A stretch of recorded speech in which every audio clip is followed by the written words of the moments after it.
So it seemed that, to me, 3 Tory MPs were using the Conservative conference as a platform to audition to be the next Tory leader, after Sunak inevitably gets the boot. They are... So let's start with axing the tax. We need to unleash business across Britain. The mad Liz Truss. We need people to want to invest in our country. We need businesses to be able to expand, to grow, to create new jobs, to create new ideas. So if you remember nothing else, The bad Penny Mordaunt. from what I have said today, remember this. Stand up and fight. One of the reasons why the Conservative Party has survived and thrived for so long. And the ugly Suella Braverman.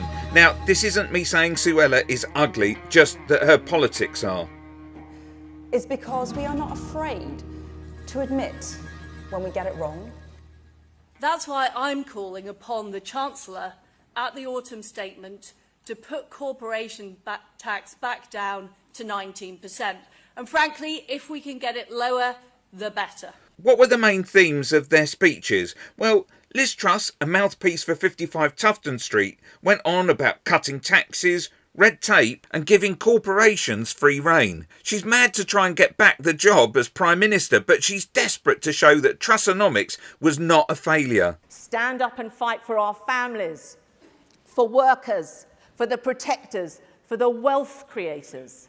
Penny Mordaunt, on the other hand, was just awful. The end of her speech says it all, and it's become a joke now. Who or what are we fighting against? I don't know. All show and no substance. Now, one of the most powerful forces reshaping our world is unprecedented mass migration. The wind of change that carried my own parents across the globe in the 20th century was a mere gust compared to the hurricane that is coming. And then Suella Braverman. What's to say about this callous individual? Using her role, her position as Home Secretary to whip up hatred and fear, moral grandstanding in order to secure the role of next Conservative leader. Her politics are ugly, and so is her soul. Let's take a look at them in action. And people need to hear these arguments again. The second thing we need to do is acknowledge where we are now. Now, some people have been claiming that we live in some kind of free market paradise in Britain, that somehow the problems we have are as a result of too much neoliberalism. So we need to acknowledge that government is too big, that taxes are too high, and that we are spending too much.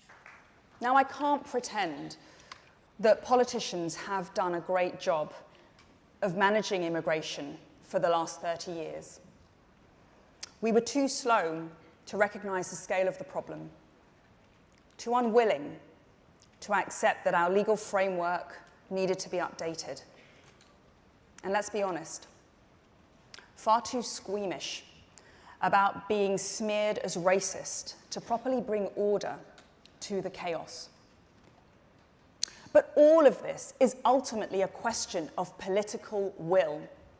And be under no illusion, we will do whatever it takes to stop the boats and deter bogus asylum seekers. Stand up and fight. Because when you stand up and fight, the person beside you stands up and fights. And when our party stands up and fights, the nation stands up and fights. And when our nation stands up and fights, other nations stand up and fight. And they stand up and fight for the things upon which the entire progress of humanity depends. Freedom. That is what conservatives do. That is what this nation does. Have courage. Bring hope. Stand up and fight. Stand up and fight. Thank you, conference. Click here for a video about Michelle Mone and PPE scandal.